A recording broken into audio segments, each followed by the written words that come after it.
G'day everybody, Dan and Matt here again from GI Energy. Today we're comparing two batteries, BYD versus Sungrow.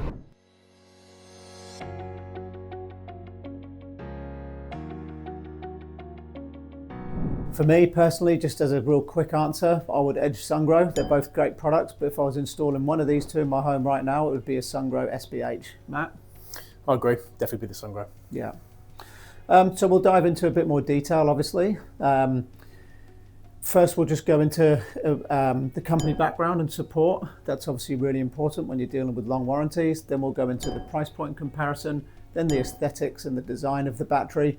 Then we'll go into the backup capabilities, the size, physical and the capacity capabilities of both batteries. Then we'll go into the install considerations, EV charging integration, battery safety, and then finally the warranties. Yeah, cool. So to start with the company background and support, they're both obviously massive companies, both been around for a very, very long time. Both manufacture a really good battery. For me, it just comes down to that support piece. And I have to say that Sungrow have been the best in the industry from that respect. What would you add to that? Absolutely. I mean, we've been using Sungrow inverters for probably, over 10 years? I reckon easily now. Probably the battery for probably over 4 years as well. Yeah. But yeah, just referencing the support, there's no one that touches it in the industry. Like we've obviously been pretty fortunate with a great relationship there, but I believe the support is pretty much universally always commented upon. And as a company, they're massive in inverters and battery. Obviously BYD, a huge car manufacturer and a home battery provider, but you definitely swing it towards Sungrow with the support and the size of the solar side of the company. I think so. I think it's just, batteries are quite a complex beast, and you will at some point potentially need some support there as a customer or as an installer. When new products come out, potentially there's some commissioning challenges or whatever it is further down the track, even if you're not dealing directly with the manufacturer and it's through an installer, you're still subject to their lead times. And obviously Sungrow have been very responsive. When there's been warranty claims, they've been excellent. BYD, we deal through Fronius at the moment, so I guess it's a bit of an unknown what's going to happen there with their new battery. They'll obviously have to navigate that side, so clear winner. I think so, absolutely. Next one was the price point comparison. These are not budget batteries, neither of them. They're both really good products. There's stuff out there that's a lot cheaper. We don't deal with that. So they're both, I think, competitively priced for what they are. Is there a winner there out of the two of them? It's probably going to go towards the Sungrow side because of the scalability of the product and obviously how much storage you can achieve per dollar spent. Okay. And ultimately when you potentially hit this, going on to another point we're going to make later, but you're probably going to hit a roadblock on storage capacity quicker with the BYD than the Sungrow.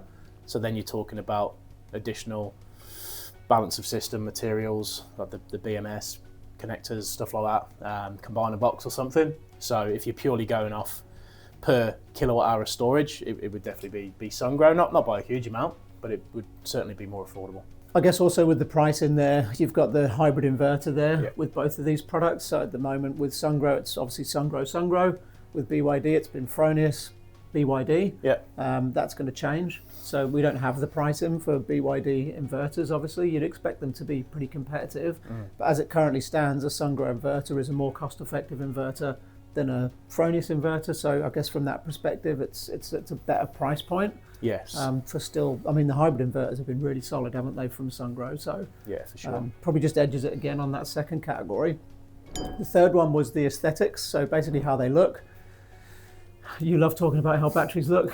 Doesn't bother some people. I quite like a good looking battery, I'll be honest. But I think some people aren't bothered. What do you think between these? I mean, they both look decent. Both a reasonable sort of physical size. Obviously, sort of colour. BYD, you've got obviously the difference between the base and the top unit and the actual module colour. Maybe that looks quite cool in some ways. Sungrow's always look really, really neat as well. So I wouldn't say there's necessarily a winner there. I'd say both are aesthetically pleasing, and you could argue each way you wanted to, but I think both are pretty solid there. I think it's worth mentioning also that Sungrow have two batteries at the moment, don't they, that look quite different. The SBR and the SBH. Yeah. And for me, the SBH looks way better. I think way better than BYD and way better than the SBR. So, yes, I think it's more like if you're looking at a car, it's probably more rounded in sort of how it appears, if that's fair. Yeah, definitely. And I guess sort of jumping on a point there, because that's probably worth, I guess, just piggybacking off in terms of the size and the capacity. The SBH allows a much greater amount of storage, so potentially up to 40 kilowatt hours with a large 3-phase inverter. So the combinations there depend on the inverter size. Yes. So obviously with a smaller single phase 5 or a 10, you'd be down at 20, 25 kilowatt hours. So there's a matrix there, obviously, that you need to equal out. So the SBH achieves a greater amount of storage in a smaller space. You're looking about 1,400 for 40 kilowatt hours, which is pretty awesome. Yeah, it's good. The SBR, the original model, are 3.2 kilowatt hour blocks instead of the 5. And you can do 19.2 in a stack on single phase, 25.6 on 3-phase. So it's a smaller amount before starting a second stack. So the capacity obviously will come down to inverter size and needs and other bits and pieces. So you might need multiple stacks as well. Yeah. So the Sungrow SBH just allows you to achieve that greater size and capacity in a single stack for majority of installations. Whereas with the BYD, they do still have the HVS and the HVM, but obviously we're potentially now looking at an updated model as well. Yeah. So this may change and the video may need to be updated, but you hit a hard limit there. So if you had a 3-phase HVM site, 22 kilowatt hours, 2.1 meters high. Yeah, it's a big battery. It's really big. So depending on location and where it can go, that might be really tricky. Yeah. So I jumped ahead there because I think it was just important that we were talking about obviously the design of the product, because this sort of fits in with it. Yeah. The Sungrow's miles ahead there because there's more flexibility on the sizing, and with the SPH in particular, you can achieve a much larger amount of storage, which a lot of people are looking at now. Yeah. In a smaller space, because you might be constricted by where it can go. So you've got to say that's the superior one. Even the SBR, most likely, because they're only 3.2 kilowatt hour modules, and 19 is just over a meter, 1.1 high. So far more likely that you'd get that in your garage with the inverter above or to the side potentially. Whereas with the Fronius BYD setup as is at the moment, if you've got a 2 meter stack, excuse me, the inverter's going to obviously go to the side, of course, but might get a bit pressed for room depending on where the switchboard is and other variables. Yeah. So it's a clear for Sungrow there. Yeah. So that ticks off the aesthetics, the design, and the capacity. Yeah. The next one was the backup capabilities. Yeah. So again, they're both pretty capable. Both a DC coupled battery. They're pretty tied there, in my opinion. Is there something there that you'd give one way or the other? Yeah, it would be for Sungrow again. Purely, a lot of clients are asking for instant or as quick backup as they'd like. Yeah, that's right. So the BYD with the Fronius has a delay of 20-30 seconds, depending on firmware and a few other things. Whereas with the Sungrow, it's pretty much instant. It's not UPS, which may not be what's required anyway. Yeah. If you've got a large 3-phase 15 kilowatt inverter or greater, it's full backup that you can do in that sense. You could also do that with a 10 kilowatt single phase. The smaller ones, you're looking more at specific circuits. So the backup on the bigger models is much better with the Sungrow. And I think that shades it as well, because at the moment, again, with the Fronius BYD, they don't have the large inverter models. They don't have the 20 kilowatt inverter, the 25 kilowatt 3-phase inverter. Yeah. So there's a lot of those larger homes or even small commercial. We just did a large Sungrow SBH installation onto a 99 kilowatt Sungrow site, and that system's just running beautifully. Yeah. And you can obviously put in a higher discharge amount as well then, so what can go in and out of the battery. But with the backup, the Fronius BYD has a backup board, which is separate to the inverter, or with relays and contactors in the switchboard, depending on obviously what's more suitable. So it can be full backup, but a lot will be partial as well. And again, that might be what's required. But if you're purely looking for larger backup, which a lot of the inquiries we're receiving are, or faster backup, I should say, again, the Sungrow is better. They're both reliable, but the Sungrow is faster. Yeah, no, that's a fair point. The next one was the installation consideration. So we've got 2 DC coupled batteries here, both have an external inverter. So you've got to obviously consider where the inverter is going to go in relation to the switchboard and the battery and all that sort of stuff. Is there a winner out of there?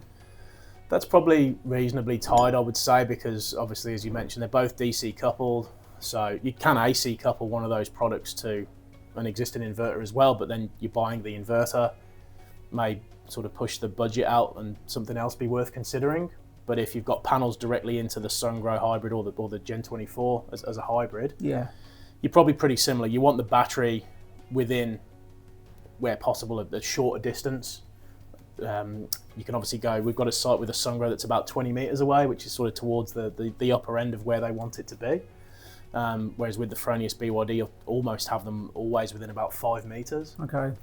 So I guess the considerations there more so are on, the space, because the battery on the BYD is bigger. The inverter can obviously pretty much go within reason, go in a lot of locations depending on what's needed. Yeah. So I think it would just be, because it's DC and they're 2 separate units together, they've obviously got to be cabled together. So that's why you see a lot of the pictures with the inverter and the battery underneath, or just to the side.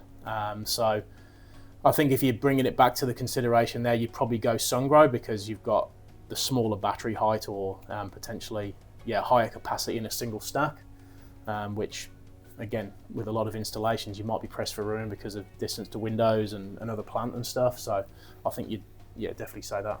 It just leaves a bit more space basically for your inverter to be located somewhere suitable. Yes. The next one was EV integration, so EV charging. Neither have DC charging at the moment, which sort of polarizes people a bit, whether that's a good thing or not. But there's no bi-directional vehicle to grid, vehicle to home in the pipeline as far as we're aware in terms of integration. So straightforward AC chargers for both of these. Yeah. Is there any discrepancies or pros and cons between the 2 options there, do you think? The Sungrow charger, which was recently added to their product suite, obviously is a 7 kilowatt charger on a single phase site. That would all run through iSolar Cloud through the monitoring, so you've just got one spot for it. If you have the Fronius inverter BYD battery, you'd have the Fronius charger, so it's not BYD branded. So I guess because the Sungrow's an all-in-one, keeping everything obviously under that same bracket, may be easier in the future if there's a complication or something. I have a Fronius inverter and a Fronius charger. They're not on the same platform. It's a different app, which doesn't bother me in any way. You can flick between them if you need to. But I know a lot of clients are looking for just that real ease of use of just how it's incorporated. You can set eco mode, so charge from surplus solar after my battery's full, or whatever variation you need, or charge this amount of power. So they both have got good integration in how things work. So both solid products, and I don't think you'd say one's better than the other in any way. But I do like the fact that if you've got Sungrow inverter, Sungrow charger, Sungrow battery, all in the one.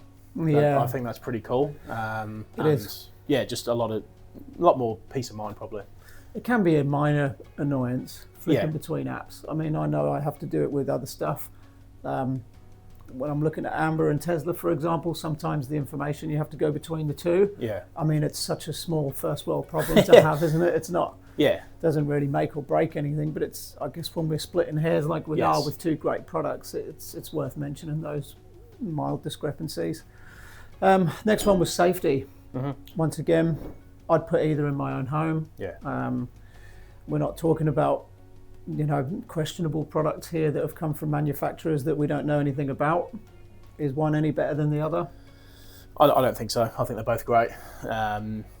Both, as I said, been around a little while now, or a fair while. So I think they're both really safe, really well built. We've got heaps of each out in the market, as a lot of other installers do, and I haven't really heard of any issues with them. Not from a safety side anyway, and then more maybe from sort of the monitoring or something occasionally, but from a safety side now, they're both great. Yeah, I agree. And you don't just want to give it one way or another just for the sake of it, do you? They're both the same chemistry. We haven't had any issues. We haven't heard of any issues. There's nothing on the data sheets or technical information that suggests there will be, so that was a tie, that one. Lastly is the warranty. Again, big companies, reputable companies, you'd expect them to step up if there was any kind of widespread or isolated incident that needed to be covered with a warranty or a recall. What do you think there? I was just thinking as you were saying it then, I don't know of a BYD warranty that we've done. I'm just trying to think of, obviously we've had a Fronius inverter one. Can't think of a battery one. And we've definitely installed a lot more Sungrow than BYD, I would say, over the time. Yeah, we'd have to have done. I reckon we've had maybe 2 on a battery, which have been really straightforward in terms of obviously working out. Replacement and installation was done within what I would consider a very fair amount of time. And I remember the customer was pleased with how that was turned around. So yeah, both massive companies, absolutely no risk at all that I can see in terms of them not supporting a client. So I guess if you, as you said before, you're splitting hairs on which way it would go, because we have the direct Sungrow integration, one manufacturer rather than the Fronius BYD at this stage. That's true. Yeah. And when we're talking to Sungrow, it's check the inverter, check the battery, all done by the same company at a really good speed. You definitely put it in their favour. Yeah, fair enough. As we mentioned earlier, their support is pretty well known in this industry. And between the Fronius BYD, if there's a BYD issue at the moment, it's been going back to Fronius because they're the monitoring side of the system. So I haven't really had an issue to compare it to. But I think if you just go in long term in terms of where your peace of mind would be, it would be because it's an all-in-one sort of style thing in terms of just the one manufacturer. Yeah, it's a fair point. But again, it's a minor win. Yeah, I guess I would agree with you. I didn't really think of that when I mentioned it first, but yeah, have an all-in-one house. Yeah, I think that definitely does make sense. I think that sums it up. So obviously there's some more things coming from BYD. Yeah. We'll keep everybody posted on that. But at the moment, if we were installing a battery out of these two, it's fairly heavily pushed towards Sungrow, isn't it? I would say so, absolutely. If you have any questions, hit us up in the comments. And if you want a proposal done or anything like that, please get in touch. Thanks. Thank you.